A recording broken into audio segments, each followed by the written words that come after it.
여성이 무릎 건강이 좀 더 취약한 게 좀 생활 습관에서도 비롯될 수 있다는 얘기인 것 같고, 집에서 활동하는 걸 앉아서 하지 않도록 하는 것도 되게 중요하겠네요. 네, 맞습니다. 그래서 제가 얘기하죠. 그 옛날에 그 건강한 요일의 앨리스에서 명절 증후군 얘기를 좀 드렸죠. 여성만이 겪는 애환. 이제 명절에 음식 만들고 전 부치고 할 때 쪼그려서 일을 많이 하게 될 때 오는 무릎 문제. 그래서 그때도 의자에 앉아서 식탁에 펼쳐놓고 일을 하시고 시간 날 때마다 의자에 앉았다 일어났다 힘을 주는 운동을 하라고 말씀을 드렸습니다.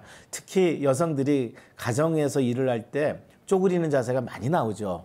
걸레질, 그다음에 손빨래, 화초 키우고 음식 만들 때 그런 자세들이 다 바닥에서 일어나기 때문에 조금만 생각을 하시면 생활 습관을 다 바꿀 수 있습니다. 화초는 화단 위에 올려놓고 먼지 안 봐도 청소 잘 되니까 청소기 이용하시고 전을 부칠 때 의자에 앉아서 식탁에 놓고 손빨래는 가급적이면 모아서 세탁기를 돌리십시오. 그래서 무릎 건강에 안 좋은 자세부터 일단 안 하도록 하는 주위 환경을 만드는 게 중요하겠네요. 네, 맞습니다. 네, 그러면 여기서 이제 그 관절염인지 연골 손상인지 좀 환자 스스로 뭔가를 알아볼 수 있는 단서나 방법이 있을까요? 사실은 이게 같이 뭉뚱그려서 오고요.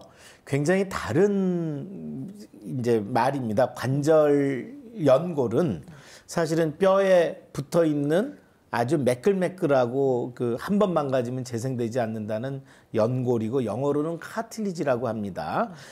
반어쌍 연골은 반달 모양인데 이렇게 생겼다고 하지만 뼈하고 뼈 사이에 충격을 완충시켜주는 구조이고 사실은 이거는 초생달에 가깝죠. 이제 이렇게 초생달 모양으로 생겨 있고 그렇지만은 요거는 영어로는 메니스커스입니다. 그러니까 영어권에 있는 분들은 카틸리지와 메니스커스를 헷갈리진 않는데 그거를 좀 어려운 일본식 한자어로 옮기다 보니 관절연골, 반어쌍 연골, 연골 하다 보니까 연골이라는 말이 이제 연상이 돼서 비슷하게 보여집니다. 사실은 좀 더 젊은 중년의 나이에 40대, 50대에 반어쌍 연골이 찢어지는데 이렇게 찢어지는 원인은 쪼그리는 생활과 체중을 실으면서 비트는 게 원인이 됩니다. 그래서 바닥에서 쪼그려 앉아서 삼겹살을 구워 먹었다 일어날 때 삐끗했다 이런 식의 증상이 나오겠죠. 이제 그런 거에 비해서 연골은 물론 비틀어지고 체중을 실을 때 취약한 구조이지만 나이가 들고 과체중과 연관이 많습니다. 체중이 많이 이제 불게 되고 오랫동안 걷게 되면 결국 견디지 못해서 닳아가지고 생기는 거기 때문에 이 반어쌍 연골은 바깥에 통증이 있어서 비교적 통증이 많이 오는 양상으로 나오지만 관절 연골은 서서히 망가져서 뼈가 드러날 때까지는 통증을 느끼지 못합니다. 그래서 왜 소리 없는 살인자라는 말이 있듯이 서서히 망가지는 관절염에 대해서는 나이가 들고 무릎이 좀 불편하다고 할 때 미연에 우리가 무릎 건강을 한번 좀 점검하고 살펴보는 지혜가 필요하겠습니다. 그럼 그렇게 관절 체중으로 이렇게 비트는 그런 자세들 안 좋을 것 같은데 거기에 맞는 운동들을 좀 50대, 60대에서 많이 하는 게 사실 물론 걷기도 있지만 등산도 많잖아요. 등산은 그러면 좀 안 좋을까요? 예, 등산은 굉장히 좋은 운동이자 위험한 운동이기도 합니다.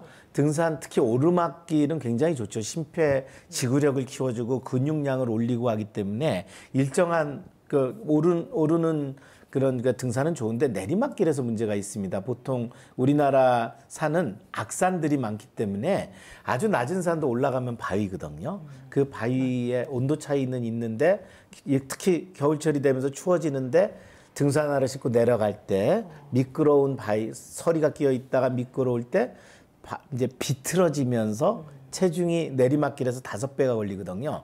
자기 체중이 굉장히 강하게 걸리면서 비틀어질 때 반어쌍 연골 파열이 올 수가 있습니다. 그래서 등산하고 내려오면서 병원을 찾는 분들이 꽤 많고요. 특히 거의 내려올 때쯤 뭐 하나 있죠.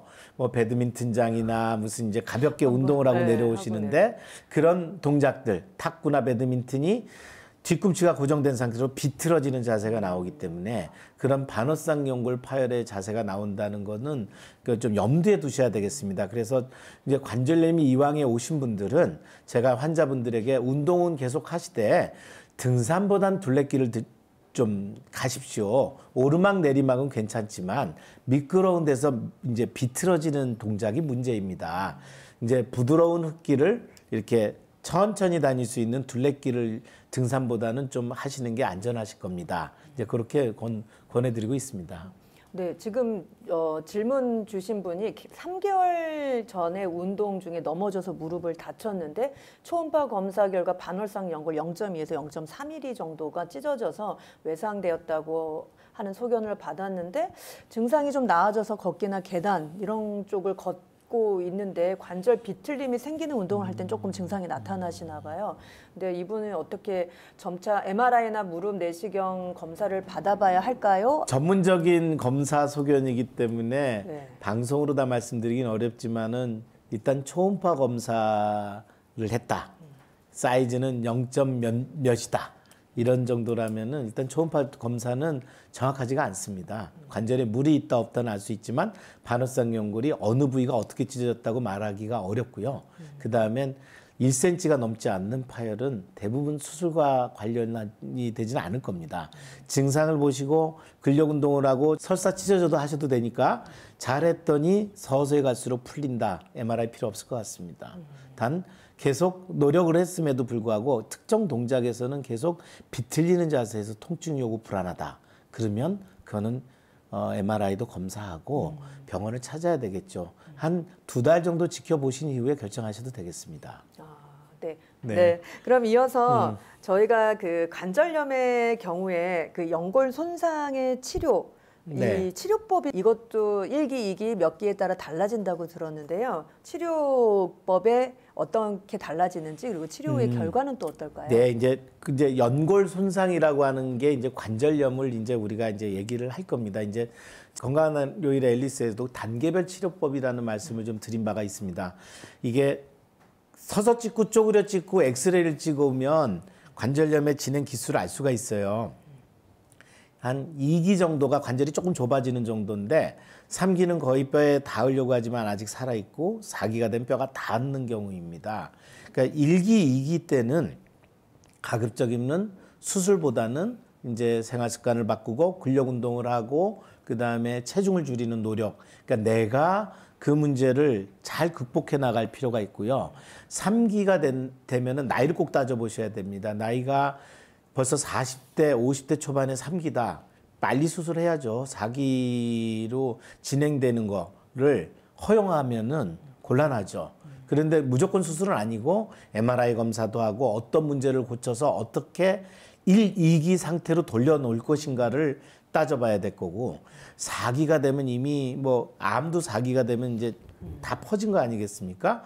뼈하고 뼈가 닿아서 거기서 통증이 오면은 그때는 이제 인공관절 치환술이라든지 이제 이런 치료를 이제 고민해 봐야 될 겁니다. 오히려 너무 진행돼서 연골이 다 망가졌는데 뭐 봉합을 한다거나 줄기세포를 치료한다거나 이런 최신 치료에 대한 기대를 하는 거는 옳지가 않고요. 가장 좋은 결과를 보일 수 있는 게 인공관절이기 때문에 사실은 4기로 진행되지 않게끔 우리가 잘 관리를 하는 그 지혜가 필요하겠습니다.